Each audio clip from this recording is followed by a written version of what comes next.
सबसे बड़ी नाकामी पाकिस्तान की, हमारी कौम की यही है कि हम आज की बात तो कर रहे हैं लेकिन हमारी मुस्तकबिल पर नज़र नहीं है। हम मुस्तकबिल पर इन्वेस्ट करने को तैयार नहीं है।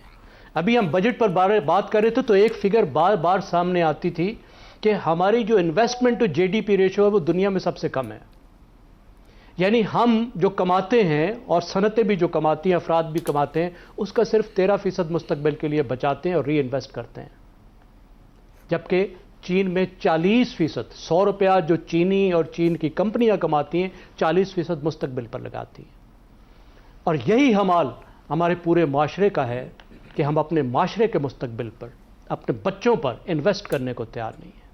आप हमारी एजुकेशन की जीडीपी देखिए, आपने जो तालीम को बताया, this is the central point कि जो बच्चा बाहर फिर रहा है वो शिकार बन रहा है हर तरह के भेड़ियों का, हर तरह के जुल्म और सितम का।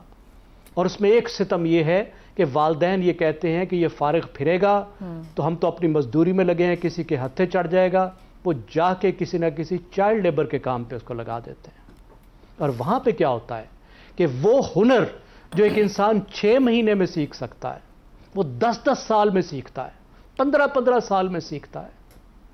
और वो इनकम जो एडल्ट कमा सकता है उसका 5% भी उसको नहीं मिलता है। यानी एक्सप्लॉयटेशन, उसका वो शिकार होता है।